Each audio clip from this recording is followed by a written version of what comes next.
Hello, Mike Cardis here from Organization Development by Mike Cardis.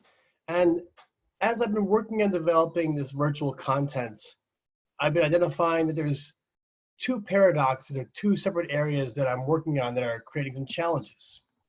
On the one hand, we have the org design. How do we design roles and responsibilities? How do we begin to identify innovative work and new products or services developed that can help you move from chaos into complexity to create complicated new systems and order? On the other hand, though, is just the depression and the stress, the mental health of the employees who are going through the change, who are trying to be thoughtful about how do we ensure the employee experience is high, that folks are experiencing the workplace in a healthy way. So I realized I've been a little neglectful of the mental health and the people side. So today I'm going to walk a bit through my solution focus cards called Solved Cards. And these Solved Cards were created with a team to identify how do we have more team coaching, how do we create a psychological safe environment for team members to share challenges and to use their own resources, their knowledge and their skill sets to identify how to make things better. So I'm going to share with you an actual example of a Solved Cards mural and a virtual coaching process I developed, and I've been leading about 3 of these to 5 of these a week with executives, managers, and teams.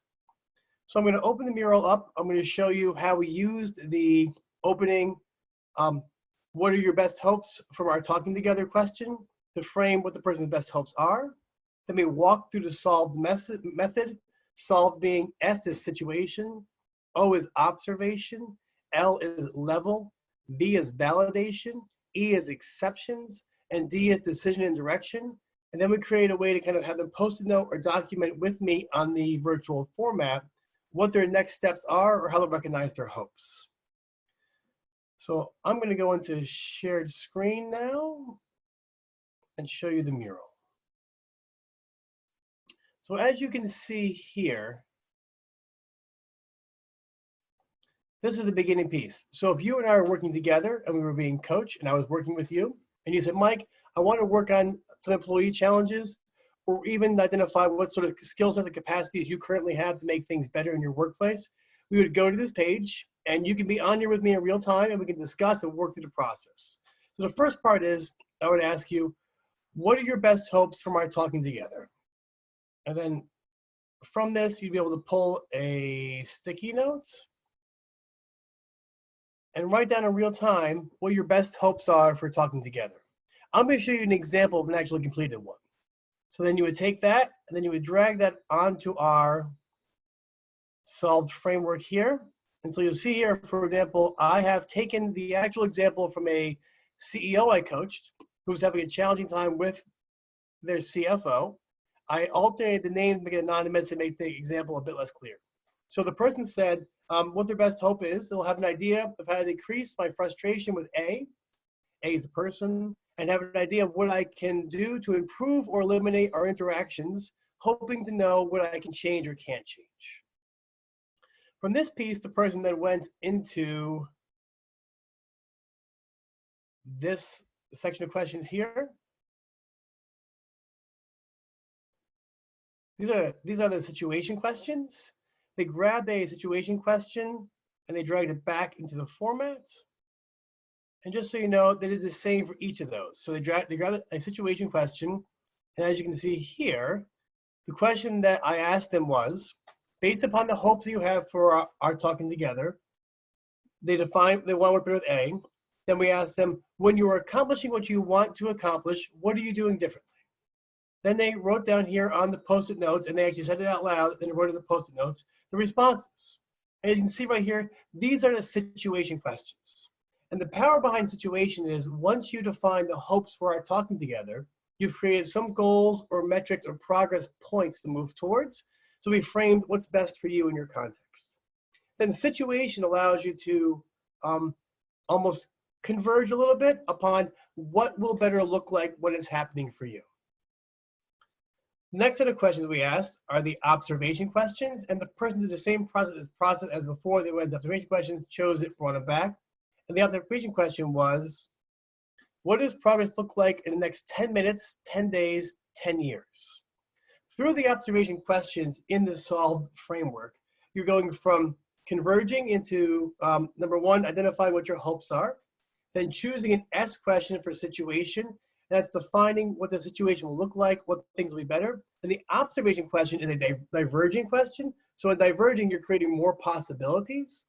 And from this part, you're trying to pull yourself out to ask, how will others see things being successful? How will others notice this?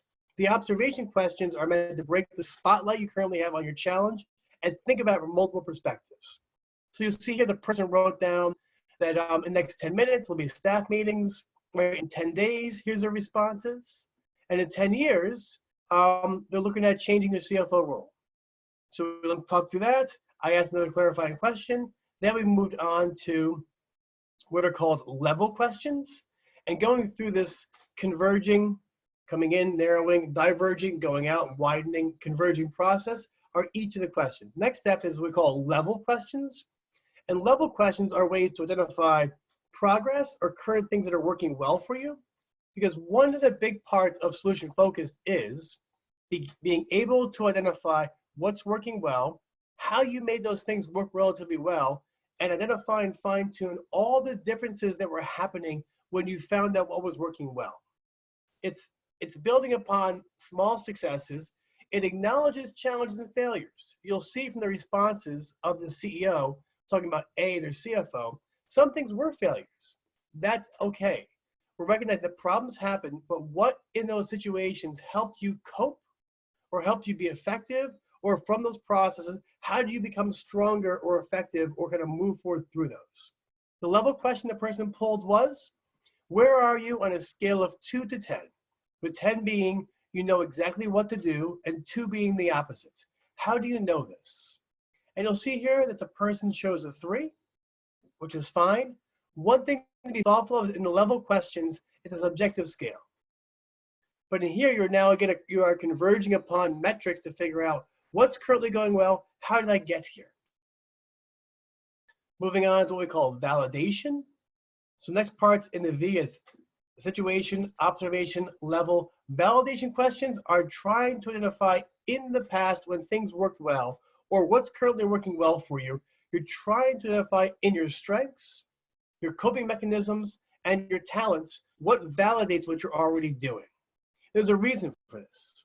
We see that from some research in innovation and also in how to make employees feel comfortable and have positive experience. They have to be able to validate and see what they did as being meaningful progress. And if the progress was set back by themselves or an external force, they need to feel some control to say, how do I capture that progress and move forward again? That creates self-efficacy and more innovation. So you'll see here what the person pulled, the CEO.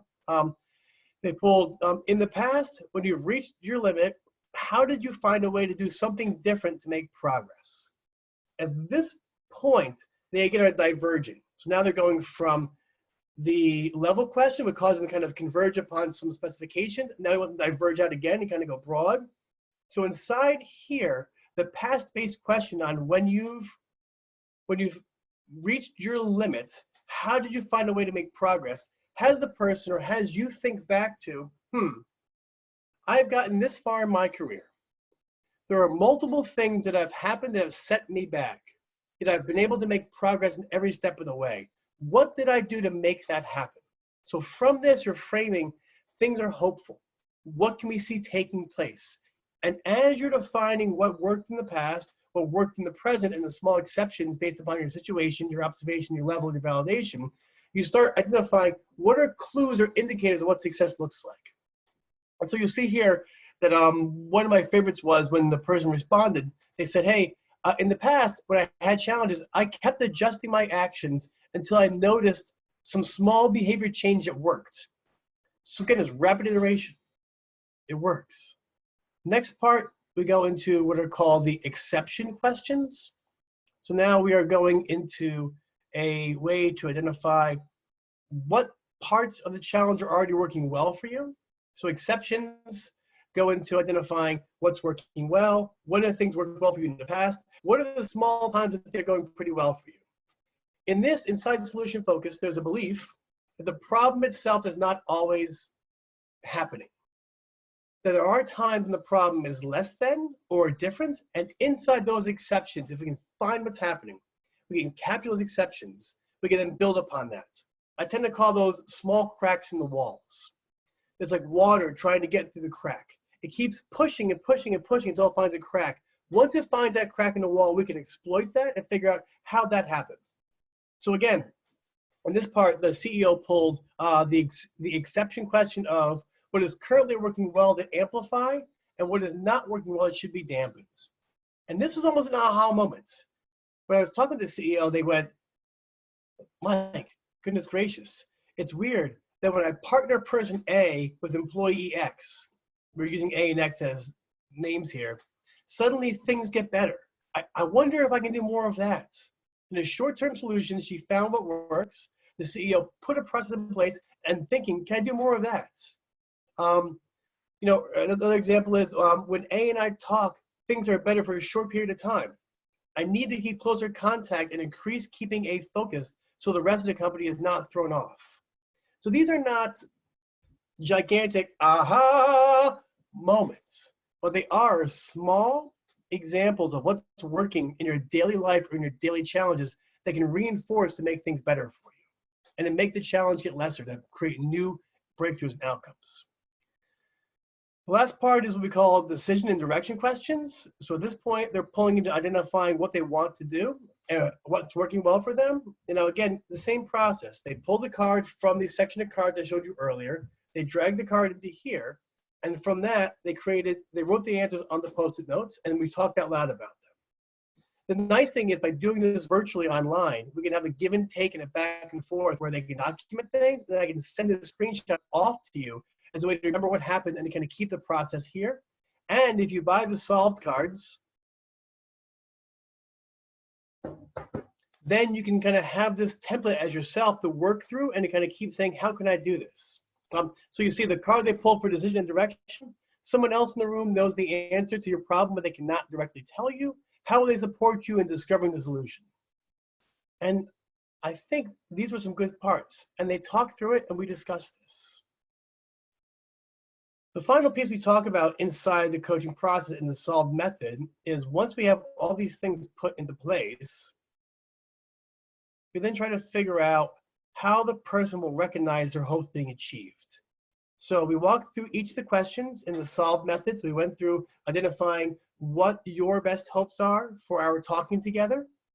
Then the person wrote down the response on the Post-it note, and we talked about it. They then went through the solved questions. They chose a situation question, they responded, observation question, responded, level question, responded, validation question, responded, exception question, responded, decision and direction, they responded multiple times. So now they're pulling out ideas and they're finding their own self-efficacy through the process. And they are the expert of their life.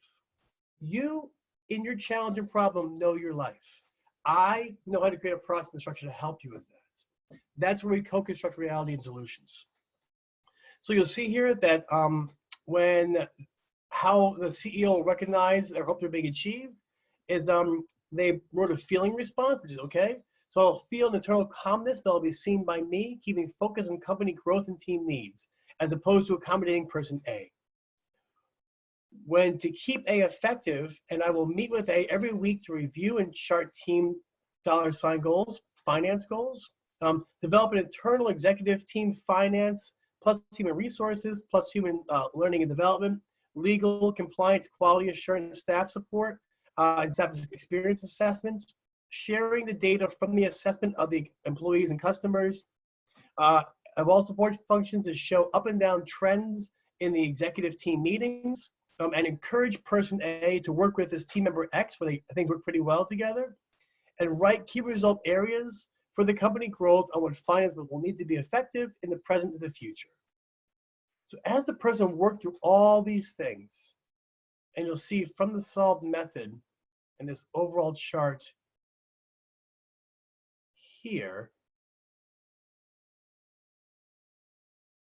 they were able to start identifying what worked well for them, how their team worked well in the process, and identifying what their best hopes for our conversation, and then choosing a situation card, observation card, level, validation, exception, decision and direction, and then documenting how they'll recognize their hopes, they had a better way to create structure and security around themselves. So one of the best things I've seen about the SOLVE method, and I created it originally for teams, is we can do the same model I showed you in that mural with your team virtually. So we can identify a challenge or a structure your team is dealing with. If, for example, it is returning back to work from being home, or how do we ensure that we keep a tight team culture after we get back to work, or if we recognize that our customer base is changing, or we have to reduce our staff, what do we do about that? We can then have all the team members on their laptops or computers, identify the framing question, ask each team member to write down what their best hopes are for our talking together. They can post-it note those responses, and we can sort of see in a whole what they're looking at. And from the team going through the process, that each team member identifying a situation, post-it noting the responses, observation, et cetera, all the way around, and post-it noting their responses, we can start to see themes. And what that does, it creates a high psychological safety for your team, meaning that folks feel the ability to share information, create high trust, know what's going on. And additionally, it shows ways to problem solve and create patterns and repetition inside your team members to be more effective and to solve challenging problems. So again, my name is Mike Cardis from Organization Development by Mike Cardis. I highly recommend these SOLVED cards. And there'll be a link where you can look at them and learn more about them on my website. The SOLVE method uses solution-focused, and solution-focused believes that you are the expert of your life, that you have the skills and tools to solve problems, and that you can utilize current and past strengths and weaknesses to create new ways to make progress. Identifying that all that has to happen is one small break or one small step to create that cascade of success of what you need. So with the SOLVED cards, we can solve it all. Thanks.